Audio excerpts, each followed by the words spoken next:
Hola, hola, ¿qué tal? 11 de la mañana con 10 minutos y estamos dando comienzo a una sesión más de La Mesa Redonda. Piénsalo bien, nuestro lema tiene mucho que decir y la idea es que también te dé mucho que pensar, porque prácticamente prácticamente para mucha gente, en casi cada banalidad de la vida hay un tema que invita a pensar y revalorar. Y justamente esto es lo que queremos que pase en casa, lo que suceda en las redes que nos están escuchando, que nos estén viendo.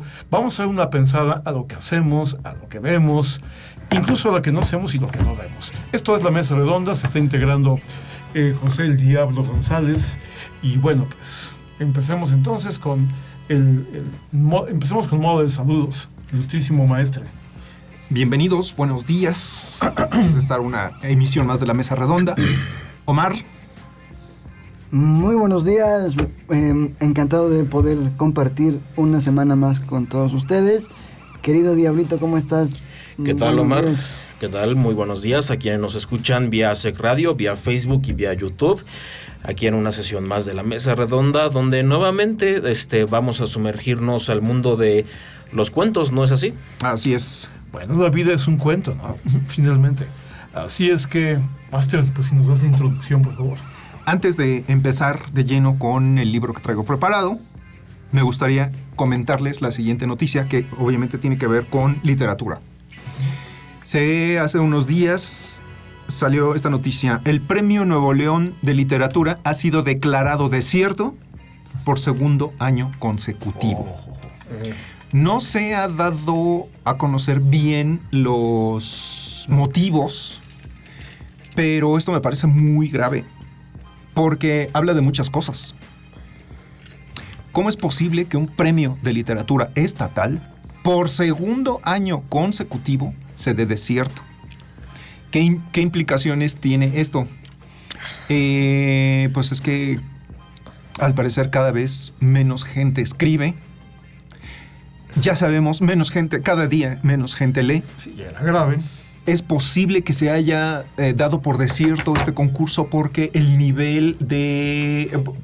pueden ser varios factores, poca participación, y porque dentro de esa poca participación la calidad de los concursantes es poca. Para aquellos que somos ignorantes al respecto, me imagino que dicho premio se le entrega a la mejor obra literaria del año. Sí. ¿Escrita en México o es una cuestión internacional? Solo estatal, es solo del estado. Ah, ok. Y hasta donde yo sé, se les otorga al ganador 100,000 pesos, lo cual pues no es nada despreciable. Para nada. Y la publicación de la obra. Ahora, Ok. pues esto me parece como que bastante grave. Sin embargo, también pues no me extraña porque es síntoma de estos tiempos. Te digo, ellos no han dado a conocer, y lo grave, son 2 años consecutivos que pasa esto. ¿Antes de esto ya había ocurrido antes o es la primera vez que se da? Segunda vez que... Bueno, es la segunda vez que ocurre, porque dijiste años consecutivos, pero no había ocurrido antes que hubiera desierto. ¿Siempre se otorgaba a alguien el premio? Sí. Ok, entonces sí es una situación bastante triste. Bueno, es grave porque si ya históricamente ya venimos arrastrando el tema de la poca lectura, y más allá de la poca lectura, o sea, me refiero de que esto conllevaba a tener menos acercamientos con las artes, cualquier expresión, ¿no? Así es. Obviamente, cuando hablamos de leer, pues no solamente me refiero a la parte de literatura, sino también a los demás temas académicos. O sea, recordemos que en la década del año 2000, bueno, comienza el año 2000, los profesores de aquella época nos quejábamos de que la gente no se acercaba a los libros, con alguna necedad, porque efectivamente Internet ya en ese momento ofrecía cosas muy buenas, era fácil acceder a buenos títulos en sitios confiables. Pero aquellos profesores, había algunos muy necios que decían, no, tiene que ser a fuerza el libro. Los jóvenes de aquellos días, estamos hablando de hace 25 años, los jóvenes dicen, bueno, ¿cuál es la diferencia en que lo haga entre Internet y que compre el libro? Y había un debate, ¿no? Hay un debate tremendo. El tema de esto es que a lo mejor lo que aquellos profesores quisieron decir o no supieron darse a entender o a lo mejor profetizaron sin saber exactamente cómo, era el alejamiento de reconocer las lecturas que eran necesarias o simplemente interesantes. Y esto nos ha dejado muchísimo porque este ha sido algo que no es nuevo para la mesa redonda. Pero gran parte de nuestros jóvenes más diluidos son aquellos que solo buscan referentes de los temas. Es decir, en algún tiempo, vamos a hablar, por ejemplo, de los géneros literarios, novelas, no se echaban el libro, lo que buscaban un referente en internet, ¿no? Algo, toda la flojera de tener el libro, no, un referente pequeñito. Wikipedia fue para ellos muy valioso hace unos años. Y leerlo completo en inglés. Pero, ¿qué creen? Hoy en día, esa pereza, esa degeneración ha llegado tan, pero tan lejos, que ahora no solamente está en el campo de los libros, ahora está justo del lado que sí le gustaba a la juventud, que era ver películas y series, porque ni eso ven. Entonces, ahora vamos con referentes de gente que no conocen, que no tampoco, también se desconocen sus credenciales, y agarran a quienes consideran que según ellos son creíbles, o al menos que son los que resumen mejor. Entonces creo que todo esto es lo que nos ha llevado a este siguiente efecto. Ya no hay solamente quien no lea, sino que la siguiente víctima, el siguiente proceso es que empieza a ver quién tampoco escribe. Así es. Pues es obviamente gravísimo porque en nuestro sistema educativo, que de por sí es pésimo, ¿por qué también existe tanta reticencia de los jóvenes a leer? Pues porque se nos enseña mal. En la escuela que te pongan en primaria a leer el Quijote, perdónenme, y yo soy el primero en reconocer que el Quijote contiene el ADN de la literatura universal. Es la más grande obra de la literatura universal, pero no por eso se lo vas a enseñar a niños de primaria, porque lo tienes que conocer y no entiendes nada. Si yo ahorita, que me considero mal lector, pero lector al fin, he estado leyendo el Quijote, me cuesta trabajo.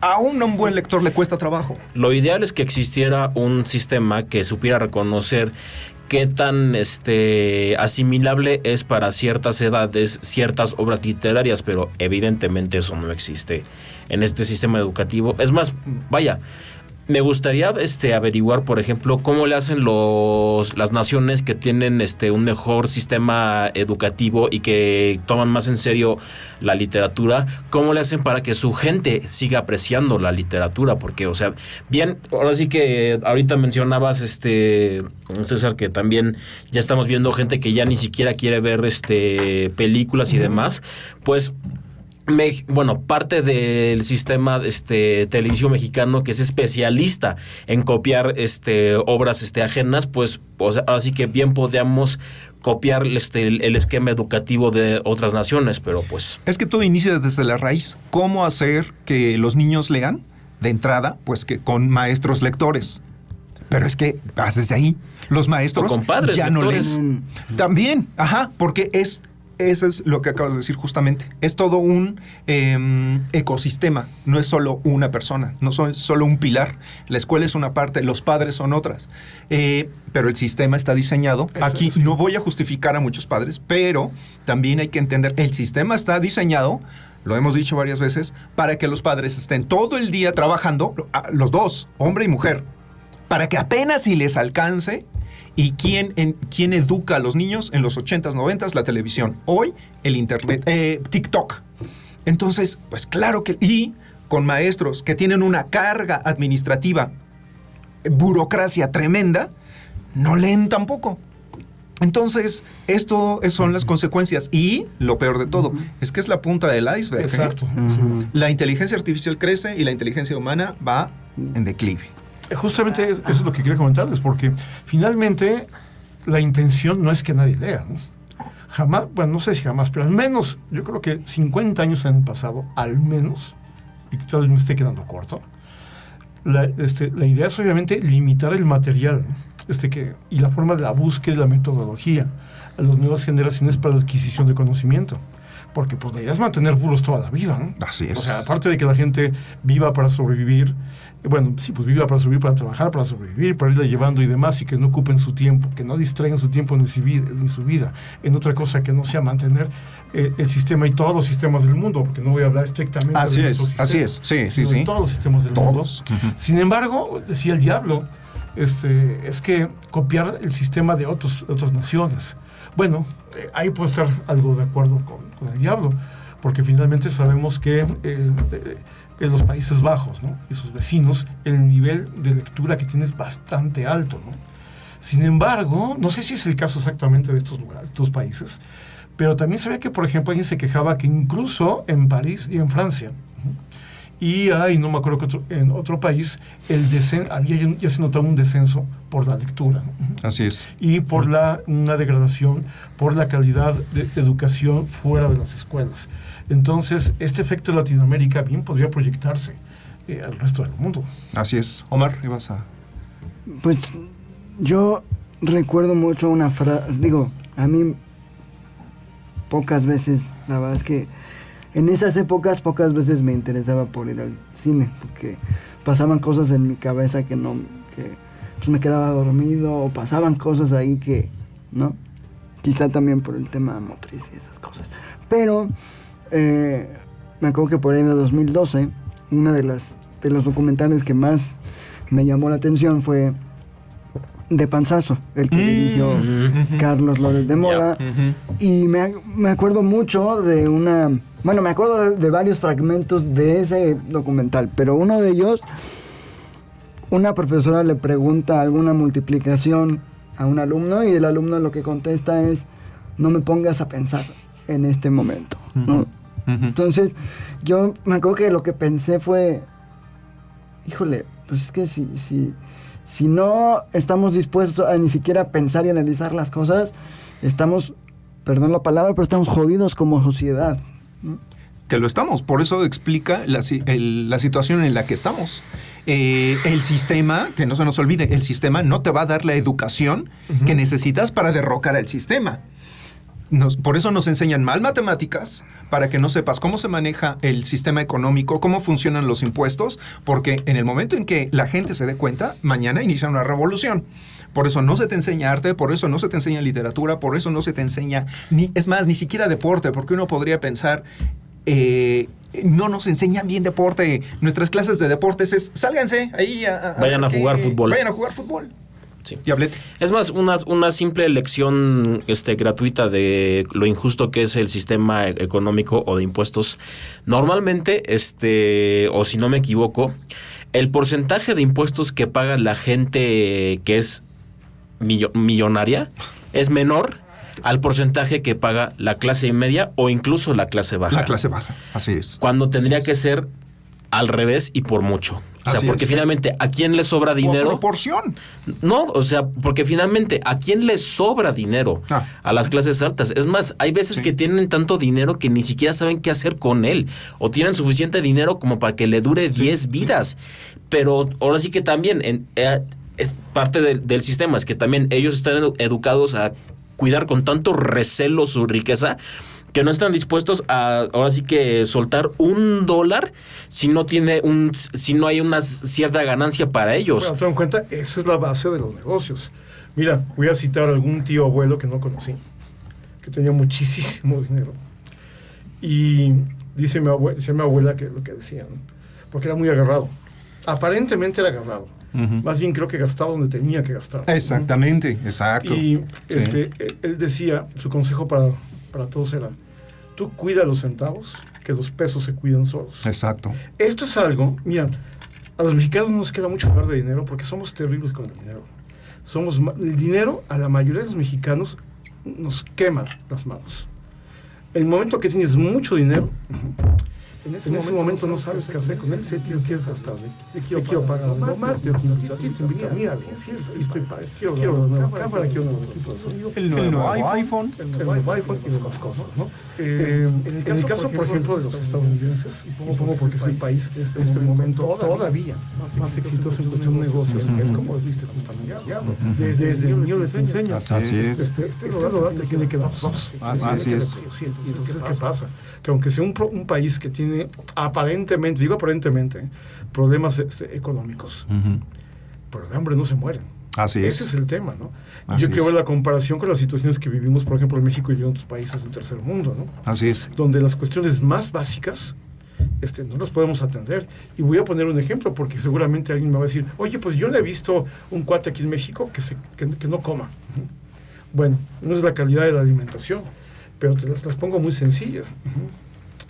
¿Cuánta de aquí, bueno, aquí quizás en la mesa hay una situación distinta, pero cuánta de la gente que ustedes conocen, si en este momento se enferma gravemente, ¿qué hacen? Cuando en un país rico, como Estados Unidos, bueno, Estados Unidos tiene sus broncas en ese sentido, acuérdense que allá para muchos es obligación tener un seguro de gastos médicos. Pero cuesta un ojo de la cara. No importa que cueste, pero tienen con qué pagarlo. Ese es el tema. Si no lo compran, ahí sí estás en un problema. O sea, no cuesta para nada lo que te cuesta aquí. O voy al caso extremo de Canadá, que Canadá, si no tienes con qué pagar y puedes justificar que no puedes pagar gastos médicos, tu atención es gratuita. Sí. Pero pues bueno, para que el balón siga rodando, y como dice un dicho, me parece que es hindú, más vale encender una vela que maldecir la oscuridad, porque es un tema que ya hemos tocado. Entonces, pues vamos a poner el ejemplo. ¿Cómo? Pues leyendo algo que les parece de Andrés Enestrosa. Go ahead. Este gran cuentista. Vean el epígrafe con el que inicia. Los animales se parecen tanto al hombre que a veces es imposible distinguirlos de este. Nio Mobututu, escritor africano. Lo utiliza Andrés Enestrosa para su libro La oveja negra y otras fábulas. Con esto inicia. Entonces, a mí, reflexionando sobre este libro, pues me recordó, Andrés Enestrosa para mí es como el Esopo moderno, porque pues ustedes recordarán aquellas maravillosas fábulas de Esopo, que en nuestras malas clases de literatura, las pocas que tuvimos y que reconozco ahí algunos maestros que hacían el esfuerzo, nos enseñaron, ¿no? Entonces, cómo Esopo en su momento utilizaba animales, los personificaba para dar lecciones, para entretener y para educar, ¿no? Entonces, el primer cuento son breves, entonces mi sugerencia es que vamos a ir corriendo. Vamos corriendo, okay. El conejo y el león. Yo no puedo correr, entonces corran ustedes. ¿Verdad? Pero puedes volar, ¿no? Pero puedes volar, exacto. O imaginar que puedes volar. Bueno. Un cheto para el joven. Exacto. El conejo y el león. Un célebre psicoanalista se encontró cierto día en medio de la selva semiperdido.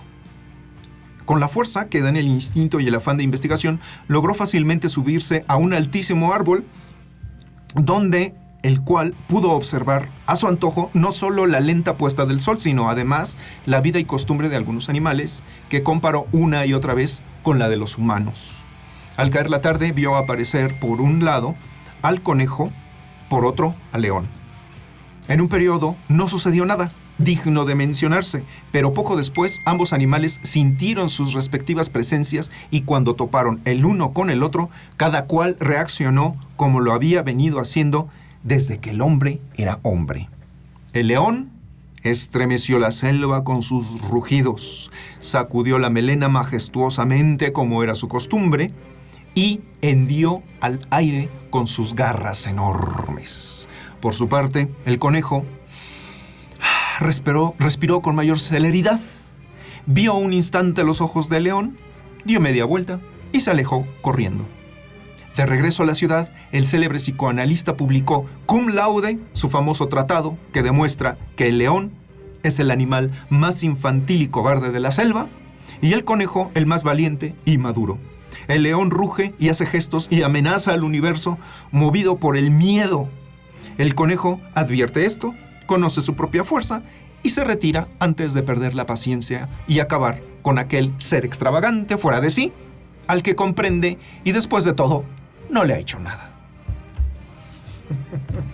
¿Qué les parece? Interesante. Sí, no, dime, perdón. No, y reconocemos que aquí hay pues varios niveles de lectura. Obviamente este es un juego y son símbolos. Sí, exacto. Sabemos que está ironizando, pero si lo adaptamos a los humanos, pues sí, se dice precisamente desde un punto de vista psíquico, que aquel que es muy farol, aquel que demuestra, aquel que grita, en realidad es porque se está muriendo de miedo. El verdadero valiente, el dueño de sí. A mí me choca mucho cuando dice, es que tiene un carácter muy fuerte. ¿Por qué? Porque grita mucho. No, ese no es carácter fuerte, eso es un carácter débil. Los débiles pierden la noción, no gestionan sus emociones. Alguien más que es como un conejo, pues es más astuto, más tranquilo, más pausado, no tiene que demostrarle nada a nadie. Diablete. De hecho, el león no es considerado a veces un símbolo de vanidad o de exceso de orgullo. En la Biblia, exactamente, es la soberbia, ¿no? Ajá. Yéndonos a estas cuestiones simbólicas, ¿no? Uh-huh. Bueno. Mi estimado Omar Sete le toca el mono que quiso ser escritor satírico. ¿Por algo te tocó? Quizás la cara de chango. No, no es cierto. Antes de perder la paciencia y acabar con aquel ser extravagante y no. fuera de... Acá. Ah, ok. El mono que quiso ser escritor satírico. En la selva vivía una vez un mono que quiso ser escritor satírico. Sí.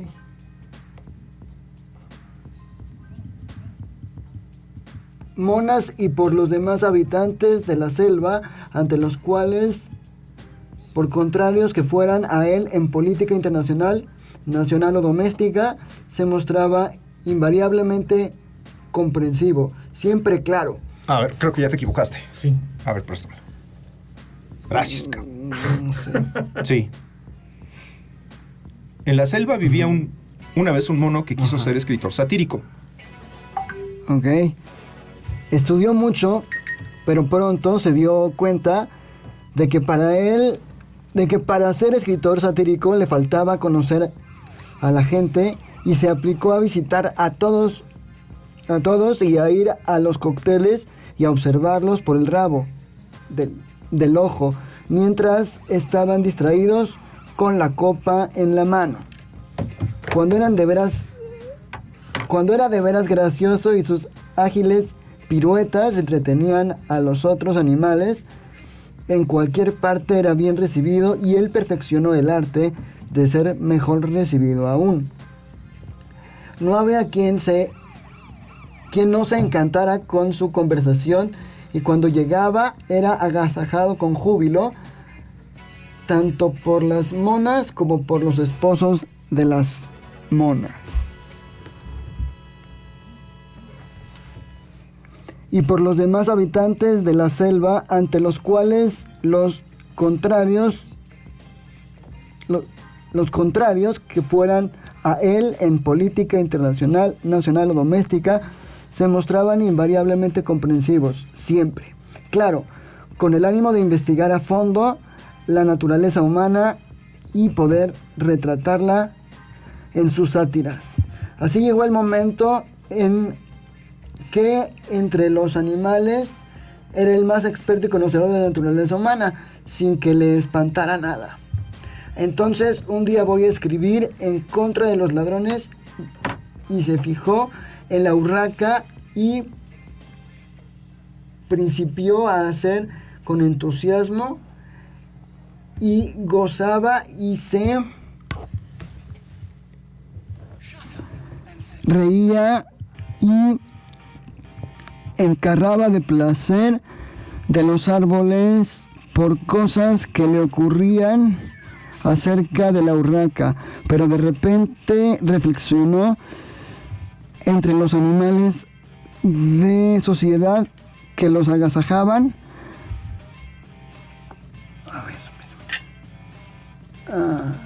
De sociedad que los agasajaban, había muchas urracas y especialmente que se iban a ver retratadas en su sátira por suave que escribiera y desistió de hacerlo. Y bueno, a mí me parece que también hay gente que pues se reprime, ¿no? Muchas de las veces se reprime lo que siente por temor al que dirán, ¿no? Y creo que es parte también de lo que refleja esto. Sí, pero creo que no has acabado, ¿no? Dice, después quiso escribir sobre los oportunistas y puso enojo en la serpiente, quien por diferentes medios auxiliares en realidad de su arte adulatorio lograba siempre conservar o sustituir, mejorándolos sus cargos, pero varias serpientes amigas suyas, y especialmente una, se sentirían aduladas y desistió de hacerlo. Después deseó satirizar los laboriosos compulsivos y se detuvo en la abeja, que trataba estúpidamente sin saber para qué ni para quién, pero por miedo de sus amigos de ese género y especialmente unos se ofendían. Terminó comparándola favorablemente con la cigarra, que egoísta no hacía más que cantar y cantar, dándoselas de poeta, y desistió de hacerlo. Después se le ocurrió escribir contra la promiscuidad sexual y enfiló su sátira en contra de las gallinas adúlteras que andaban todo el día inquietas en busca de gallitos. Por tantas de estas lo habían recibido, que temió lastimarlas y desistió de hacerlo. Finalmente elaboró una lista completa de las debilidades y los defectos humanos y no encontró contra quién dirigir sus baterías, pues todos estaban en los amigos que compartían su mesa y en él mismo. En ese momento renunció a ser escritor satírico y él empezó a dar por la mística y el amor y esas cosas. Pero la raíz de eso ya se sabe cómo es la gente. Todos dijeron que se había vuelto loco y ya no lo recibieron tan bien ni con tanto gusto. ¿Qué lección podríamos tener de esto? Pues que uno decía, o sea, que a pesar, y eso pasa en las sociedades contemporáneas incluso, ¿no? Uno puede desear mucho algo, ¿no? Pero influido por comentarios y demás de la gente de fuera, ¿no? De no lo vas a lograr, eres un bueno para nada, etcétera. Uno, pues muchas de las veces, o la mayoría de las veces, desiste de sus sueños, porque la gente, pues sí, ¿no? Le alimenta esta idea de que no va a poder, de que pues quizá es débil o no tiene la capacidad de poderlo lograr o de poderlo hacer. Ahora, en este caso, pues el mono, que quiere hacer crítica satírica, pues se da cuenta de que hay una serie de intereses que no se lo permiten. Y que si quiere seguir siendo el chistoso y ahora vean cómo a mí me parece que un poco se está anticipando a los influencers. Monterroso, porque esto, si no me equivoco, es de los 90s. Porque precisamente, ¿qué hacen los influencers? Hablar bien de películas, de libros y todo. ¿Para qué? Para que los inviten a las premieres, para que se hagan más famosos. No dicen su opinión de verdad. Esto está más que comprobado, porque si dijeran de verdad lo que piensan, si es que piensan, no serían invitados. De hecho, empiezan tal vez, quizás piensan siendo honestos. Bueno, o algunos de ellos. Precisamente, y el momento en que ya son reconocidos, pues entonces pues entran al juego de las agendas, ¿no? Así es. Y entonces, pues ya, nueva película, vas a tener que hacer la recomendación, ¿no? Así es. De los pocos o de los únicos que conozco escritores satíricos, pues era Oscar Wilde. Y Oscar Wilde le tiraba a todos, inclusive a sí mismo. Pero pues es que Oscar Wilde estaba más allá del bien y del mal. Exacto. Y le valía madres todo. Se requiere mucho valor, mucha independencia y mucho cinismo. Wilde la tenía. No cualquiera llega a esas estaturas de Oscar Wilde. Exacto. Diablete, dígame. La mosca que soñaba que era águila. Oh... Un clásico que ya, bueno, conozco por el maestro la... Pero vas a escuchar la real, porque la que tú conociste es una adaptación mía. Ok. La mosca que soñaba que era un águila. Había una vez una mosca que todas las noches soñaba que era un águila y que se encontraba volando por los Alpes y por los Andes. En los primeros momentos esto la volvía loca de felicidad, pero pasado un tiempo le causaba una sensación de angustia, pues hallaba las alas demasiado grandes, el cuerpo demasiado pesado, el pico demasiado duro y las garras demasiado fuertes. Bueno que todo ese gran aparato le impedía posarse a gusto sobre los ricos pasteles o sobre las inmundicias humanas, así como surgir a conciencia dándose topes contra los vidrios de su cuarto. En realidad no quería andar en las grandes alturas o en los espacios libres, ni mucho menos, pero cuando volvía en sí lamentaba con todo el alma no ser un águila para remontar montañas y se sentía tristísima de ser una mosca, y por eso volaba tanto y estaba tan inquieta y daba tantas vueltas hasta que lentamente por la noche volvía a poner las sienes en la almohada. Y sí, en efecto, es una versión muy diferente a la que el maestro me ha enseñado. Ok, bueno. ¿Qué pues? Choca un poco esto con la cuestión de que hay veces que quizás por tu físico o por tu anatomía, o sea, estás diseñado para ciertas cosas o para ciertas fortalezas, pero no puedes evitar ansiar o envidiar aquello que se ve todavía más glorioso, por así decirlo. Y me parece que, pues de repente, por ejemplo, a mí me remitió al Paul Esteves de hace 30 años, que practicaba básquetbol y que tenía sus héroes, ¿no? Michael Jordan era uno de ellos. Y que tú quieres moverte como él, ser como él, y tú piensas que inclusive podrías ser mejor que él. Cuando, pues eres una mosca comparada a Michael Jordan, pues este hombre, además, pues tenía un físico privilegiado. Raza negra, 1.98, unos músculos de dinamita, nadie no tenía competencia con él. Pero creo yo que si tú te embarcas en esta idea de ser como él, te vas a perder. Así es. Mejor Sí. sé tú. Entender que tienes tus limitantes y que tienes tú otros potenciales. Ya hay nunca se me van a olvidar estas palabras que alguna vez me dijo mi tío. Yo cuando niño descubrí a los Beatles, yo le decía, es que yo voy a ser John Lennon. Y que él me dijo, no sé John Lennon, sé tú. Ya hay un John Lennon. El mundo no busca dos John Lennon. Ya está John Lennon. Ahora el mundo busca un Paul Esteves, un Omar Pérez Boguero, ¿no? Entonces, creo que por ahí va. Sí, justo. Ese es un... cuando yo adapté esto lo adapté para que fuera un cuento que los alumnos de locución pudieran actuar. Me basé en esto y tenían que interpretar a la mosca. En este caso, la mosca se lamenta tremendamente y desea al universo ser como un águila. Cuando tiene contacto por fin con un águila, descubre que son demasiado altivas. Son brutalmente déspotas y pues le dicen que vaya a buscar una caca, ¿no? Claro. Entonces, la mosca en una primera versión intentaba suicidarse. Pero la siguiente que usé con los chicos ya no, porque se me ponían a llorar. Pero bueno, en la versión que conoce el diablo, se acerca un águila y él hace un último intento. Y entonces ella lo que quiere saber la mosca es saber qué hay más allá de las nubes. Y entonces el águila, esa águila buena onda, dice, pues va, trépate y vamos a ver cuánto podemos subir. Entonces hay un momento en que suben tanto, la mosca está completamente excitada, agarrada como puede de la espalda del ave. Y hay un momento en que la temperatura empieza a descender demasiado. Y el águila dice, ya no podemos seguir subiendo. ¿Por qué? Porque no lo vas a aguantar.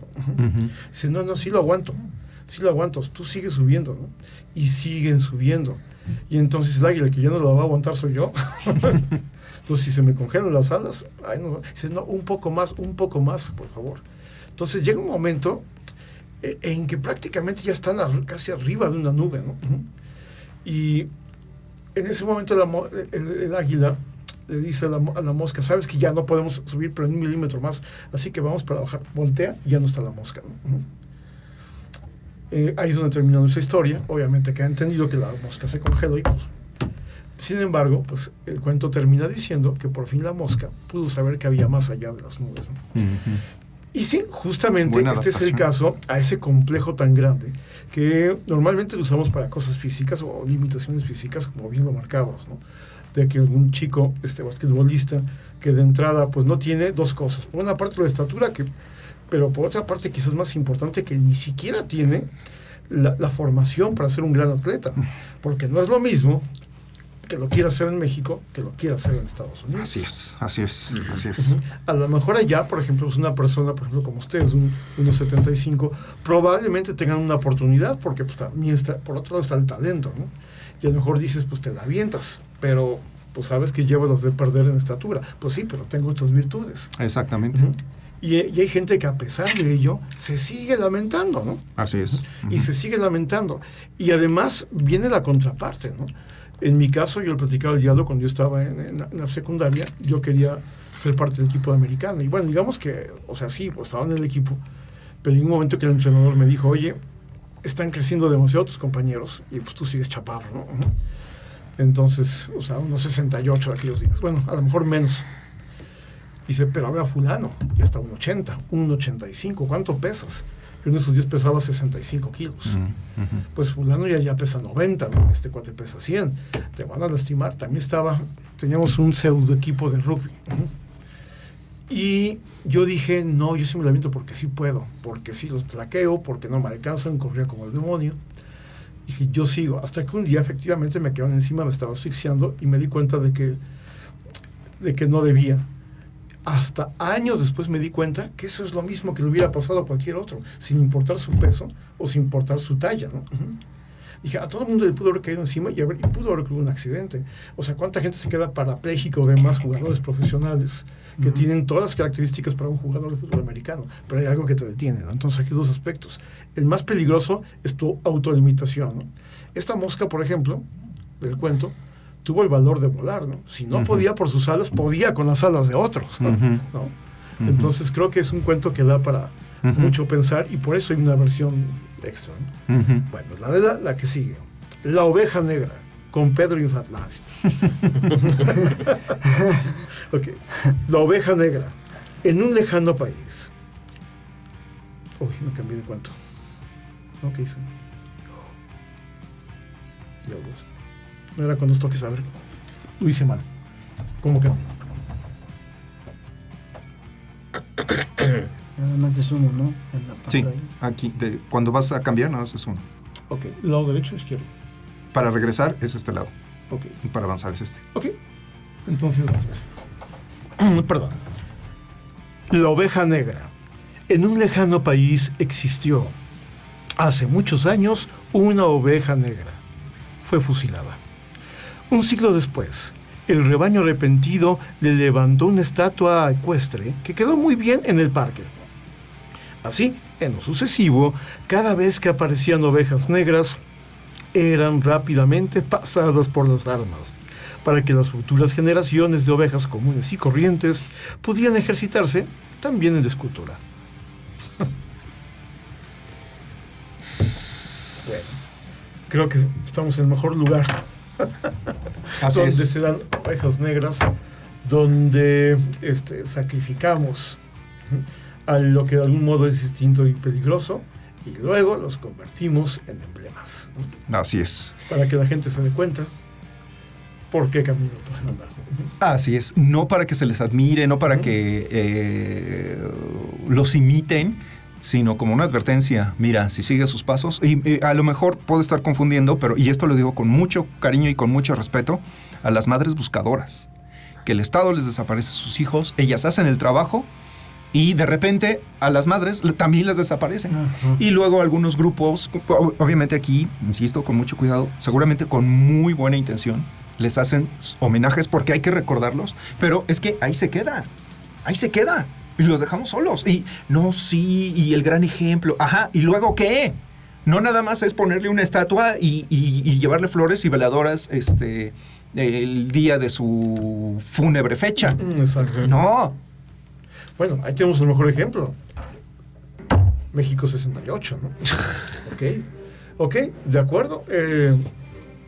Todo el mundo sabe, y también lo digo también con profundo respeto, ¿no? Para quienes lo recuerdan.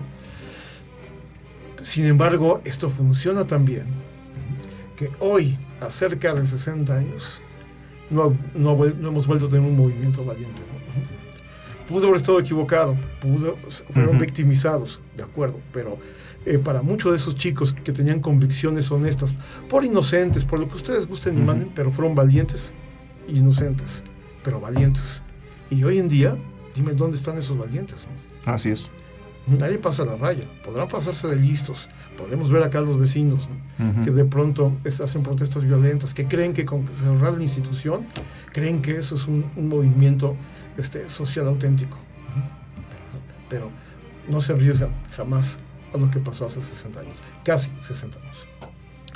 Conectando un poco el cuento con ahora que fueron las fiestas patrias el día de ayer y antier, me acordé de una adaptación, o más bien de una novela llamada La Antorcha Encendida, que agarra muchos personajes ficticios, pero al mismo tiempo le da seguimiento al movimiento que se terminó siendo la Guerra de Independencia aquí en México. Y hay un momento en el que Miguel Hidalgo dice una frase que, palabras más, palabras menos, dice: aquellos que inician revoluciones no viven para ver cómo terminan. Y sí me quedé pensando, porque últimamente, ¿qué es un revolucionario sino una oveja negra de su sociedad? Así es. Este ejemplo que acabas de hablar acerca de las fiestas que acaban de pasar, mi pregunta es, ¿qué festejamos? ¿Qué festejamos? ¿Qué independencia de quién? Si en de España, pues sí, pero y si ahorita estamos más esclavizados del vecino de aquí, ¿qué hay que festejar? Exacto. No hay nada que festejar. La gente festeja con Coca-Cola en su mesa. Ah, mira, este ejemplo que tú pones, Master. Aquí vamos a ponernos a contar quién de aquí, qué objeto de aquí que portamos y que es de producción nacional. Ninguna. Todas son extranjeras. Bueno, el paliacate, el único. Pero, gracias. ¿Con qué lo hicieron, perdón? No sé si la tela fue de importación. ¿No? La maquinaria, la aguja. Exactamente. Todo, y yo te lo dije una vez, todo, directa o indirectamente, tiene que ver, se le paga a Estados Unidos. Gracias. Todo. Entonces, siendo justos, digo, porque y otros paliacates los compré en Oaxaca ahora que fui en Navidad del año pasado. Honestamente no pregunté por cuál fue el proceso para hacerlo, pues. Desde aquí lo veo, están ribeteados. Ribeteados quiere decir que las orillas están dobladas y se les pasa una máquina de coser. Eso no es a mano. Las máquinas de coser, ¿de dónde vienen? ¿De dónde viene la tecnología, patentes, licencias? ¿No? Ahora, vamos a suponer que sí, pero solo el paliacate. Todo lo demás es extranjero. ¿Qué festejamos? ¿Qué festejamos? Que mencionaste 1968. Se descubrió hace poco un campo de exterminio. La bomba, la salchicha de gas que explotó en el puente de la Concordia. Y mucha gente llamaba, no hay nada que festejar, que esos gastos se vayan a las familias. Exacto. Pero esos son unos cuantos. Todos los demás ese día vamos a ponernos pedos, es la fiesta, es en el Zócalo. Sí. Y comer hasta reventar. Así es, pero... Confiésome yo culpable de eso, pero bueno. Y además, hablando de dependencia, ustedes saben que el gobierno de México ya le impuso pues el tema, ¿no?, de moda, aranceles a Temu, ¿no? Así es. ¿Fue por iniciativa propia? No. ¿O lo advirtió Trump hace tiempo? Dijo, mexicanos, no le compren a Temu, ¿no? Así es. Compren tiendas estadounidenses. Así es. No le compren a los chinos, cómprenme a mí. Uh-huh. Tienen que comprarme a mí más. Entonces, viva la independencia, ¿sí? Pero eso sí, esta señora, en lugar de decir Josefa Ortiz de Domínguez, porque es el apellido de casada, Josefa Ortiz de no sé qué cosa, su apellido de soltera. ¿Y de qué sirve si no recuerdo el nombre, de esta mujer que era maestra, trabajaba de taxista y la ejecutaron porque no quiso? Gracias, sí. Omar. Sí, no recuerdo. ¿Puedes decir su nombre? Pero lo buscamos ahorita. Por favor. Y entonces, ¿cuál es el año de las mujeres? ¿Cuál independencia? De hecho, recuerdo que durante su grito mencionó a otros 2 personajes mujeres que, confieso, no ubico quiénes son, pero me supuse fueron personajes involucradas en el movimiento de guerra de independencia. Pero, haciendo un poco recapacitando un poco al respecto, si si yo, que me considero un fan de la historia, no sé quiénes son, pues, ¿qué será para el mexicano promedio que le enseñaron mal la historia? Pues, ahora sí que son nombres que... Y porque ahí te das cuenta que es pura ideología. Omar. Irma Hernández Cruz. Irma Hernández Cruz. La maestra jubilada convertida en taxista, que fue extorsionada y asesinada en Veracruz, conmovió a los mexicanos. Pero ¿para qué hacer justicia? ¿Quién está encarcelado por eso? Nadie, ni lo estará. Pero eso sí, decimos Josefa Ortiz de Pinedo, que hubo un pinche gobernador o un pinche político que lo dijo, ¿eh? Está el video. ¡Viva Josefa Ortiz de Pinedo! No me crean, búsquenlo, ahí está. Y esta señora, presidente, diciendo nombres de otras mujeres que, como tú bien dices, quién sabe quién será, pero ¿y de qué sirve? Pero bueno, pasemos con el siguiente cuento. El sabio que tomó el poder. Un día, hace muchos años, el mono advirtió que entre todos los animales era él quien contaba con la descendencia más inteligente, o sea, el hombre. Animado por esta revelación, empezó a estudiar un gran lote de libros arrumbados desde antiguo en su casa. Está aquí mal la redacción. Uh-huh. Porque dice así, a estudiar un gran lote de libros arrumbados desde antiguo en su casa y, a medida que aprendía a conducirse, cómo ser importante frente a las situaciones comunes. Fue tal su empeño que en poco tiempo hizo enormes progresos, aconsejado por la zorra en política, en saber por el búho y la serpiente. De esa manera, ante el asombro de los inocentes, pronto inició su ascenso a la cumbre hasta que llegó el día en que amigos y enemigos lo saludaron secretario del León. Bueno. Sin embargo, durante un insomnio en el que había caído desde que sabía tanto, el mono hizo aún otro descubrimiento sensacional. La injusticia de que el león, que contaba únicamente con su fuerza y el miedo de los demás, fuera su jefe. Y él, que si quisiera, según leyó, no recordaba dónde, con un poco de tesón podía escribir otra vez los sonetos de Shakespeare. Un mero subalterno.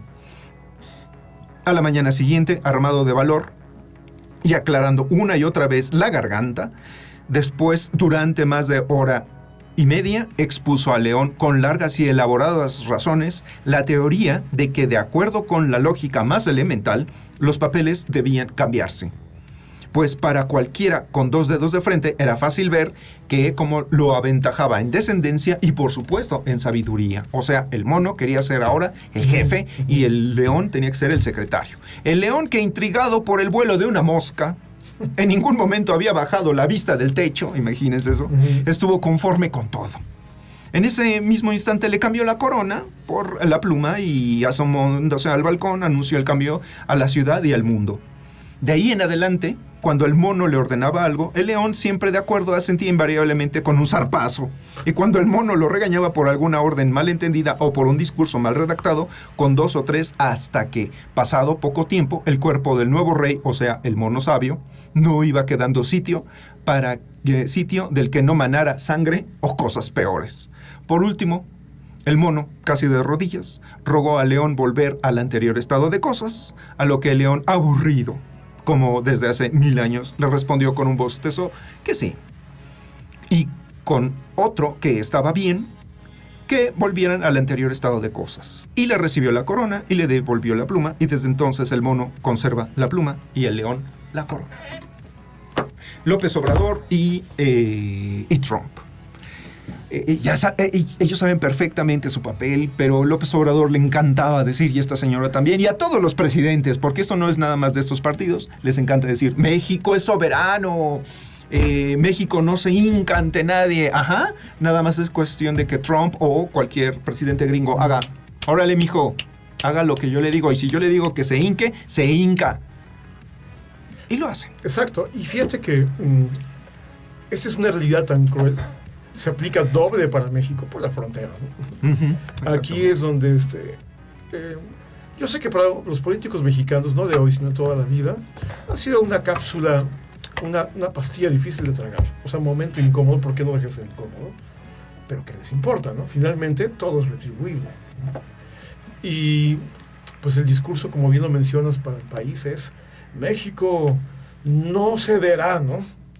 Y después, cuidaremos siempre la buena vecindad que hemos tenido con los Estados Unidos y vamos a negociar lo que sea justo, ¿no? Exactamente. Y resulta que el abuso de los gringos es lo que es justo, ¿no? Exactamente.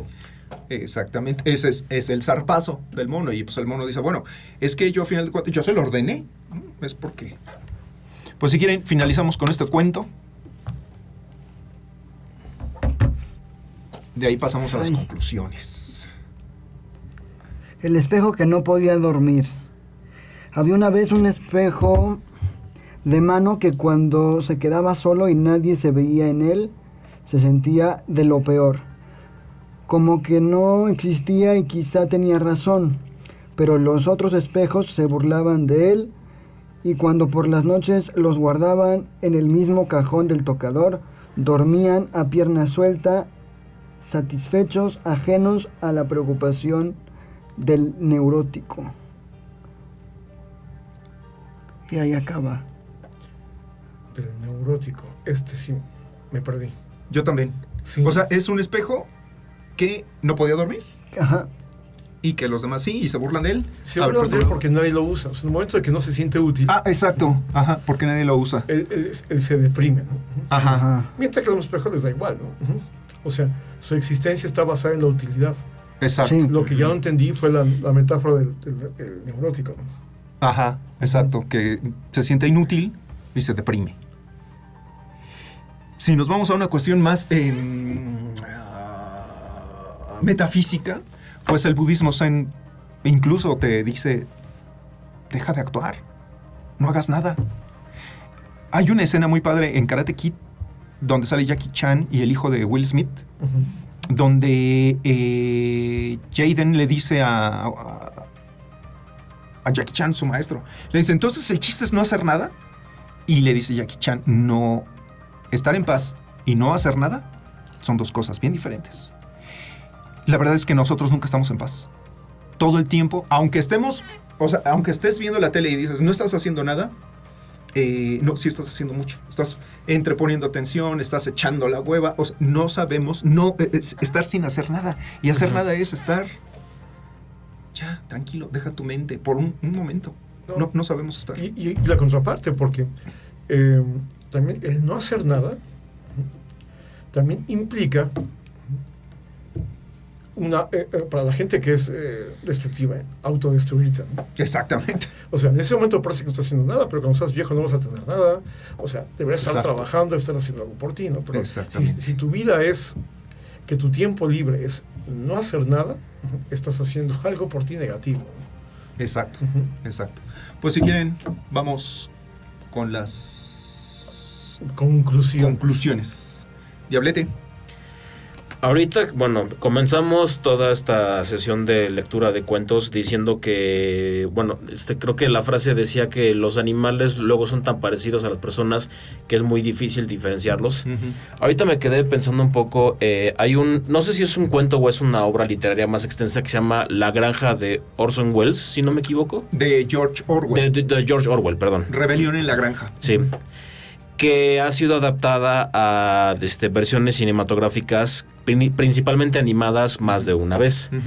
Y que si no me equivoco, o más bien, no sé si Pink Floyd, su álbum Animals, fue inspirado en esa obra, pero casi encaja a la perfección, sobre todo las canciones Dogs, Pigs y Sheep.